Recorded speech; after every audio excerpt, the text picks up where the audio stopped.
Dans l'assemblée des saints, assoiffé je me tiens, que ton onction descende sur moi.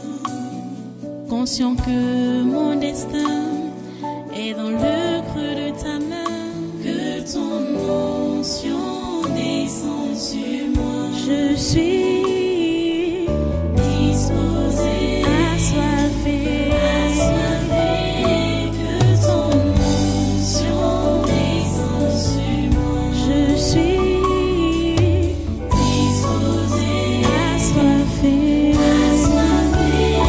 que ton onction descende sur moi.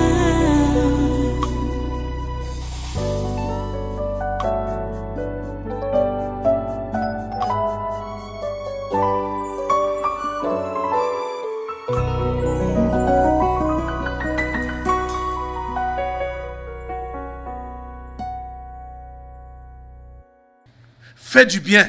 Tu comprends? Oh mon Dieu. Dis certainement, si tu agis bien, tu relèveras ton visage. C'est les bonnes actions qui relèvent le visage. Ce visage abattu là. Plusieurs parmi vous là, vous êtes abattus. Vous êtes déçus par la vie. Les choses ne marchent pas, tout ça là. Et votre visage est abattu. Votre planification, vos projets, c'est pour faire quoi? Vous venger ou bien faire du bien. Votre visage ne pourra jamais être relevé si vous avez de la jalousie pour ceux-là qui réussissent plus que vous. Et si vous voulez vous venger contre ceux-là qui vous ont fait du mal, votre visage ne peut jamais être relevé. Votre visage va être relevé quand vous allez décider de faire du bien et quand vous allez faire du bien. Vous êtes en train de comprendre ça? Faites du bien et vous allez relever votre visage. Faites du bien et vous allez quitter cette misère. Faites du bien, vous allez sauver vos âmes. Vous comprenez ça? Certainement, si tu agis bien, tu relèveras ton visage. Et si tu agis mal, le péché se couche à la porte. Et ses désirs se portent vers toi.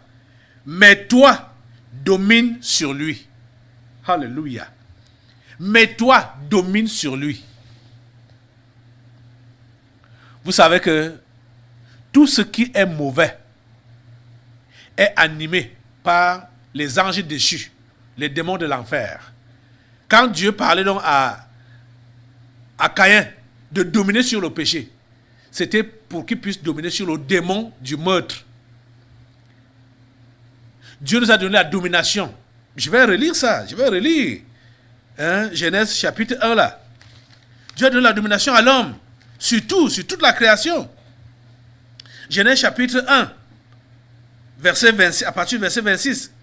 Dieu dit, la Bible dit, puis Dieu dit, faisons l'homme à notre image, selon notre ressemblance, et qu'il domine sur les poissons de la mer, sur les oiseaux du ciel, sur le bétail, sur toute la terre et sur tous les reptiles qui rampent sur la terre. Dieu créa l'homme à son image, il le créa à l'image de Dieu, il créa l'homme et la femme. Dieu les bénit et Dieu leur dit, soyez féconds, multipliez, remplissez la terre et l'assujettissez et dominez sur les poissons de la mer, sur les oiseaux du ciel et sur tout animal qui se meut sur la terre. Dieu a donné la domination à l'homme. Et c'est ça que Dieu rappelait à Caïn ici, qu'il était capable de dominer sur l'esprit du meurtre qui était en train de vouloir monter de son être. Tu comprends? Le péché se couche à la porte et ses désirs se portent vers toi. Mais toi, domine sur lui. Domine sur lui. C'est ça qu'on nous dit tout au long de Romains chapitre 6 là. Le péché ne doit pas continuer à avoir de la domination sur nous, le pouvoir sur nous.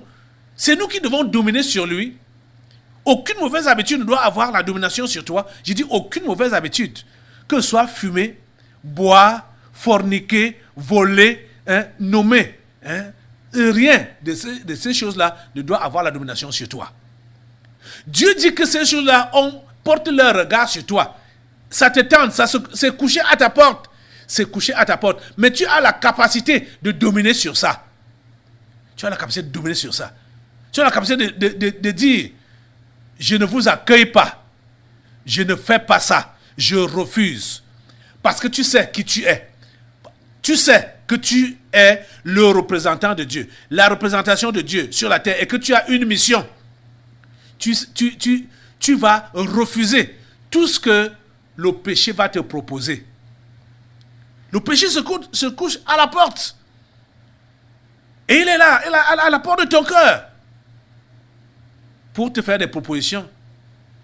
À Caïn, ça lui proposait d'en finir avec Abel, son frère. Et Dieu l'a averti bien avant. Dieu l'a averti bien avant. Abel n'était au courant de rien. Adam n'était au courant de rien. Ève n'était au courant de rien. C'est Caïn seul qui savait le combat qui était entre lui et lui-même. Caïn seul savait le combat qu'il y avait entre lui et lui-même. Vous comprenez ce que je dis là? Et tu le sais que avant de commettre un péché, tu combats d'abord entre toi et toi-même. Donc contre toi et toi-même. Le mal est couché à ta porte. Mais ton cœur te dit, c'est le bien que tu dois inviter. Toi-même, tu commences à combattre là. Est-ce que je dois vraiment refouler ce mal et faire du bien? Ou bien accepter de faire le mal et rejeter le bien? Tu commences, toi-même, tu es dans les combats. Donc, c'est comme ça que Caïn était. Caïn était dans les combats. Lui seul. Lui seul. C'est pourquoi, quand Dieu te parle, comme il te parle maintenant là, toi seul, tu sais ce que tu vis. Le pasteur ne sait pas ce que tu vis. Tes voisins ne savent pas ce que tu vis. Tes parents ne savent pas ce que tu vis. Tes frères ou tes soeurs ne savent pas ce que tu vis. Et dans ton combat, Dieu te vient même au secours pour te dire, il y a une voie de sortie. Tu peux sortir en grand de ce combat que tu mènes là. Ne pense pas que c'est plus fort que toi. Ne pense pas que ça peut l'emporter sur toi. Donc, prends une bonne décision. Vous comprenez ça? Vous le savez. Ce que je dis là, je sais que plusieurs ont réussi à surmonter le mal qu'ils voulaient faire. Et que plusieurs ont accepté volontairement de faire le mal que leur cœur avait refusé. Leur cœur leur a dit, ne faites pas ça. C'est Dieu qui leur parlait comme ça, ne faites pas. Mais ils ont insisté pour dire, moi je vais faire. Qu'est-ce qu'il y a du mal dans ça? Vous voyez? C'est là que vous suivez l'image de Dieu en vous. C'est là que vous salissez son esprit en vous. Et vous salissez également même la tente qu'il vous a donnée dans votre corps physique là. Vous voyez? Mais je suis en train de vous dire que vous pouvez tout réparer pendant ce programme. Vous pouvez tout réparer pendant ce programme. J'ai dit, vous pouvez tout réparer pendant ce programme. Maintenant même, tu peux prendre cette décision de tout réparer et d'être réellement la représentation de Dieu sur cette terre, dans ton secteur, dans ton domaine. Tu comprends, non? Dans ta carrière, dans ta maison, dans ta famille, dans ta ville, dans ta nation, dans ce monde, tu es capable d'accomplir la mission pour laquelle Dieu t'a sauvé. Tu comprends? Oh Dieu, permets qu'il puisse vraiment comprendre et qu'il puisse se décider pour toi. Caïn était averti. Donc le péché du meurtre n'est pas tombé sur Caïn par hasard. Il était averti. Et il fallait qu'il se décide. Et Dieu lui a demandé de prendre la bonne décision. Et la bonne décision était quoi? De faire du bien. Donc de ne pas tuer son frère. C'était là la bonne décision. Et ça, Caïn le savait. Mais Caïn a refusé de prendre cette bonne décision. Et pendant qu'ils étaient au champ, il est tombé sur son frère et l'a tué. Il n'a pas écouté la voix de Dieu. Il a décidé d'écouter la voix du péché. Parce qu'il a aimé le péché plus que le bien. Et c'est comme ça que Caïn s'est retrouvé le premier meurtrier. Et dans le même temps, vous allez voir comment l'égoïsme anime l'humain. Après avoir tué son frère, Dieu devait maintenant le punir. Caïn se met à prier pour refuser la mort. Oh mon Dieu. Égoïste. Lui venait de tuer. Et il ne veut pas qu'on le tue. Vous êtes en train de voir? C'est bizarre. C'est comme ça l'homme. Égoïste. Ne pense qu'à ses intérêts personnels. L'autre ne compte pas pour lui. Tu viens de tuer ton frère tout à l'heure. Et maintenant tu intercèdes, tu pries Dieu pour que on ne te tue pas. Voilà, je vais continuer la lecture de l'histoire. Hein? Genèse 4, verset 8. Cependant, Caïn adressa la parole à son frère Abel. Mais comme ils étaient dans les champs, Caïn se jeta sur son frère Abel et le tua. Vous voyez? Il s'est jeté sur son frère et l'a tué. Ils étaient à deux dans les champs. Verset 9. L'Éternel dit à Caïn, où est ton frère Abel? Il répondit, je ne sais pas. Suis-je le gardien de mon frère? Écoute le langage. Écoute. Il ment qu'il ne sait pas. Alors que c'est lui qui l'a tué. J'ai dit, mon ami, comprends que ça ne t'avantage pas en voulant cacher ton péché. Ça ne t'avantage pas en voulant cacher tes bêtises. Dieu connaît, toi-même tu connais. Tu sais ce que tu es, tu sais ce que tu as fait. Tu sais ce que tu fais de mal. Et tu sais que tu aimes entretenir ce qui est mauvais dans tes pensées, dans ton langage, avec tes yeux. Tu sais que tu aimes entretenir les mauvaises choses. Tu le sais. Et devant Dieu, devant les gens, tu fais comme l'innocent. Tu ne sais pas. Comme beaucoup énervent ici quand ils sont interpellés. Ils veulent que... Ils interpellent l'esprit de divination. Ils veulent que quand les esprits les interpellent, qu'ils disent, qu'eux-mêmes disent ce que j'ai fait ou ce que je suis.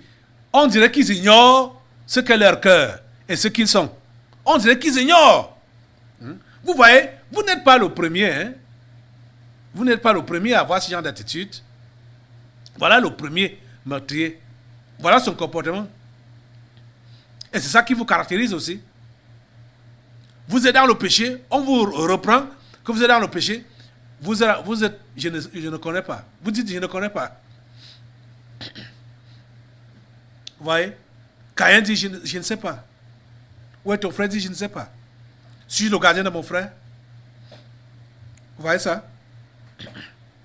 L'Éternel dit à Caïn, où est ton frère Abel? Il répondit, je ne sais pas. Suis-je le gardien de mon frère? Et Dieu dit, qu'as-tu fait? La voix du sang de ton frère crie de la terre jusqu'à moi. Maintenant tu seras maudit de la terre qui a ouvert sa bouche pour recevoir de ta main le sang de ton frère. Quand tu cultiveras le sol, il ne te donnera plus sa richesse. Tu seras errant et vagabond sur la terre. Écoutez, verset 13. Caïn dit à l'Éternel, mon châtiment est trop grand pour être supporté. Et ce que tu as fait à ton frère, c'était bien pour lui de supporter la mort. Il dit, mon châtiment est trop grand pour être supporté. Voici, tu me chasses aujourd'hui de cette terre. Je serai caché loin de ta face. Je serai errant et vagabond sur la terre. Et quiconque me trouvera me tuera. Vous voyez, le tueur a peur d'être tué. L'égoïsme. C'est ça qui caractérise l'humain. L'égoïsme. Mais Dieu veut que tu t'en débarrasses une fois pour toutes. Aujourd'hui, débarrasse-toi de l'égoïsme. Il vient de tuer. Il ne veut pas être tué. Il vient de tuer. Et quand on le punit, il dit que c'est trop. Non, Dieu, tu as exagéré. Je ne mérite pas d'être puni jusqu'à ce degré-là. Je risque de mourir, je risque de perdre ma vie. Toi, tu as fait comment? Je risque de perdre ma vie. Ma vie. Donc, c'est ma vie qui compte. La vie de l'autre ne compte pas. C'est ma vie qui compte. Et c'est ma vie qui doit être protégée. Ma vie. Tu peux abandonner l'égoïsme aujourd'hui. Tu peux abandonner l'égoïsme aujourd'hui. Donc, on comprend. Qu'est-ce qu'on comprend en étudiant ce passage? Les gens égoïstes sont animés de l'esprit de meurtre. Et c'est exactement ça. Parce que si tu dis que tu es chrétien et tu es égoïste, tu es un meurtrier. Pourquoi? Parce que tu ne veux pas que les autres vivent. Tu ne veux pas que les autres soient sauvés. Tu es un meurtrier, tu es un méchant. Tu dis que tu es chrétien, mais tu es égoïste. Parce que tu ne veux pas t'engager dans quelque chose qui va te faire mal, qui va faire mal à ta chair. Tu ne veux pas t'engager dans ça. Non, tu veux te préserver. Tu veux te préserver. Non, je ne dois pas souffrir. Ça ne doit pas m'arriver. On va me tuer.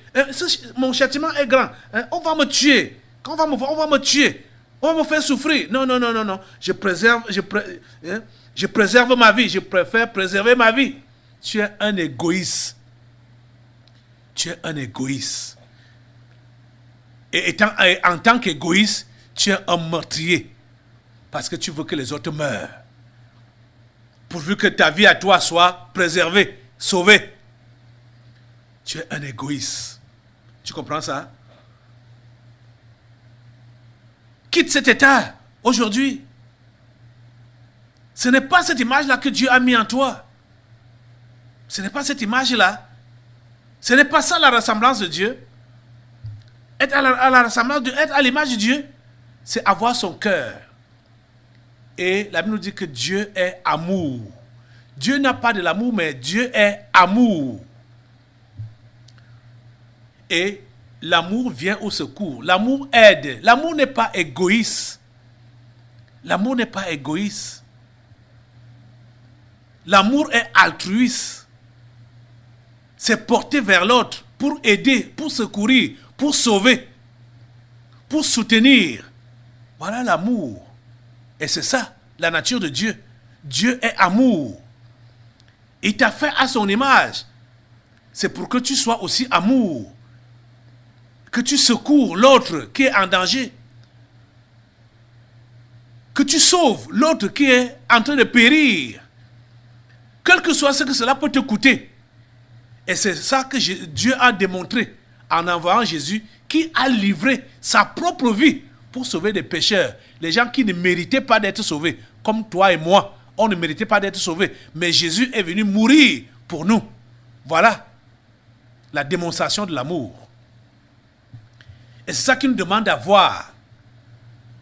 Vous voyez? C'est pour cela que tu dois être prêt à jeûner. Donc te priver de manger. Pour prier Dieu pour qu'il sauve les perdus. Accepter de perdre tes avantages pour que les autres sachent que ce qui se passe à l'heure actuelle est contre leurs âmes, les âmes des humains, et pour la perte des âmes, le mensonge que les tyrans du monde ont mis en place depuis 2 ans aujourd'hui. Toi qui es enfant de Dieu, tu dois faire connaître aux hommes qui t'entourent que tu appartiens à Dieu et que tu n'es pas d'accord avec ce qui se passe là, par ta prise de position et par ta non-compromission, sans vouloir préserver ta vie à tout prix, sans vouloir préserver ta carrière à tout prix, sans vouloir préserver tes privilèges à tout prix. tu dois te prononcer pour Jésus. C'est l'égoïsme qui fait perdurer ce mensonge. C'est l'égoïsme. Votre égoïsme. Votre égoïsme. Vous voyez, avec ça, vous êtes des meurtriers. Combien sont morts et combien sont en train de mourir parce que tu n'as rien fait? Ceux-là qui sont en train de se morfondre sur leur situation. Comment ils n'ont pas les moyens, comment ils ne mangent pas à leur faim, comment leur progéniture va souffrir. N'est même pas en train de souffrir, va souffrir parce qu'ils n'ont pas garanti leur avenir. Il dit qu'il est chrétien, elle dit qu'elle est chrétienne, mais les soucis sont seulement sur lui-même et sur sa maison, son entourage direct. Lui-même, ses enfants, leur avenir, ainsi de suite. Concentré. Alors qu'il y a affaire. Il y a affaire. Il y a à combattre pour que des milliers de personnes qui sont dans l'esclavage là-bas, qui sont dirigées vers l'abattoir, prêts à être empoisonnés, ils sont là dehors, ils ont besoin de ton secours. Tu ne fais rien, tu es concentré sur toi-même et sur tes enfants. Tu es concentré sur toi-même et sur ton entourage direct à ta maison. Ça, c'est quel genre d'égoïsme? Ça, c'est quel genre d'égoïsme? Tu es un meurtrier. Tu es un meurtrier. Ceux qui meurent là-bas dehors, parce que tu n'as rien fait, leur sang te sera redemandé. Tu comprends ça? Leur sang te sera redemandé. Aujourd'hui, tu dois te décider d'écouter la voix de Dieu qui t'interpelle et qui te dit, le péché se couche à la porte et ses désirs se portent vers toi. Le péché désire que tu puisses tuer, que tu continues à tuer, que tu continues à ne pas être concerné par ce qui se passe maintenant dans le monde, mais que tu sois seulement concentré sur toi-même, sur ton bien-être, vouloir préserver ta vie. C'est ça que le péché veut que tu fasses. Donc que tu continues à accentuer l'égoïsme. Cher ami, c'est un mauvais choix. Ne choisis pas la voie du péché. Ne choisis pas la voie du meurtre. Ne choisis pas la voie de l'égoïsme. Le Seigneur te dit, tu es capable de faire du bien. Tu es capable de dominer sur ce péché. Tu es capable de dominer sur cette mauvaise habitude. Et cette mauvaise attitude, tu es capable. Parce qu'il t'a fait à son image. Il t'a fait à son image. Si tu as même été vaincu par le péché, parce que tu as décidé d'entendre la voix du mal et de t'engager dans le mal, tu te trouves maintenant là jusqu'au cou. Ne pense pas qu'il se fait tard. Il est possible pour toi, pendant que tu entends le son de ma voix, de te ressaisir et de rentrer en arrière. Tu as cette capacité de rentrer en arrière et de dominer le mal dans lequel tu t'es plongé là. Tu comprends ça? C'est ça que Dieu a dit à Caïn. Il lui a dit, certainement si tu agis bien, tu relèveras ton visage. Et si tu agis mal, le péché se couche à la porte et ses désirs se portent vers toi. Mais toi, domine sur lui. Mais toi, domine sur lui. Je ne sais pas jusqu'à quel niveau tu t'es engagé avec le péché. Tu es capable de dominer sur lui. Tu es capable de te retirer et de dire, j'en ai assez, ça suffit comme ça. Tu m'as déjà trop malaxé, péché, ça suffit comme ça. Je suis ton patron. À partir d'aujourd'hui, je ne te commets plus. À partir d'aujourd'hui, j'arrête. À partir d'aujourd'hui, j'arrête. Et à partir d'aujourd'hui, je commence à faire du bien. À partir d'aujourd'hui, je relève mon visage pour faire du bien. Je ne vais plus te regarder. Toi, le mal, je ne vais plus te regarder. Toi, péché, je ne vais plus te commettre. Tu as la capacité, l'autorité de le faire maintenant même. Tu comprends, non? qu'est-ce qui est devant toi? Hein? Il y a plusieurs là qui ont chuté, qui ont baissé, que ce soit au niveau de leur vie de prière, leur intégrité, sanctification, tout ça là. Et ils disent qu'ils veulent se relever, mais ils se voient toujours en train de retomber ou de rester sur place. Ils sont incapables. Je te dis que c'est une fausse sensation. Tu comprends? C'est une fausse impression. Tu comprends ça? Tu es capable de dire non et tu es capable de te relever. Tu as été fait à l'image de Dieu. Si tu as reçu Jésus-Christ comme ton Seigneur et Sauveur personnel, l'image de Dieu a été restaurée en toi.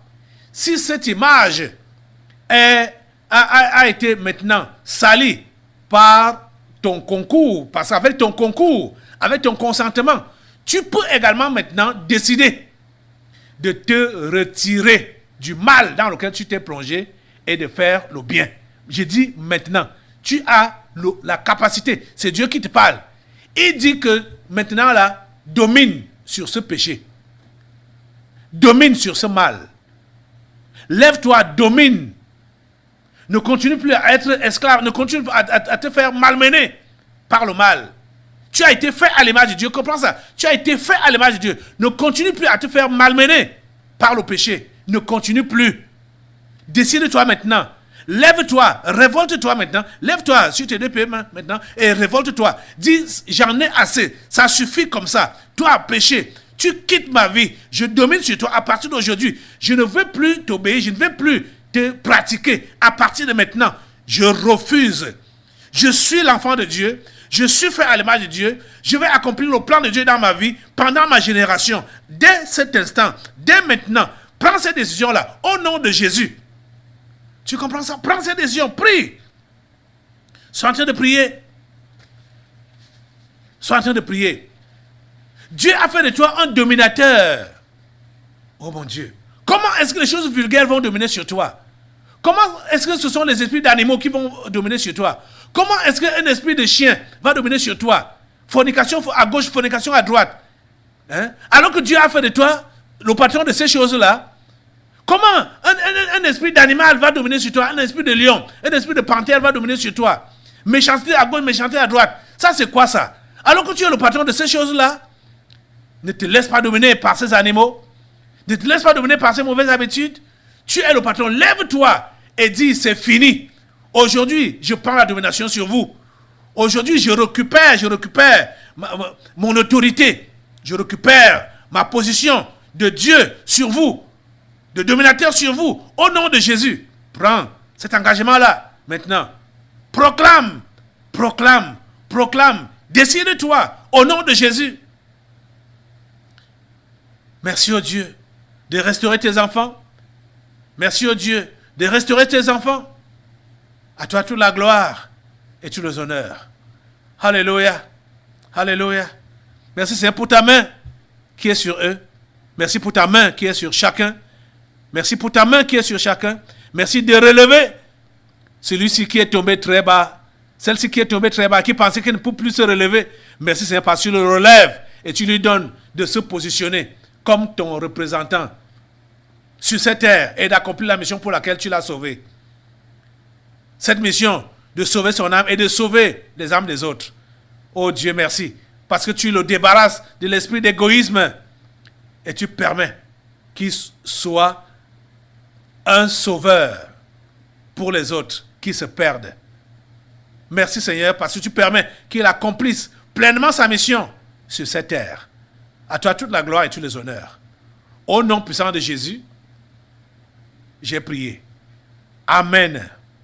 Amen. Comme j'ai mis des esprits en cage hier, je sais que plusieurs ont vraiment prié un nouveau départ maintenant là, mais comme ce n'est pas le cas pour tout le monde,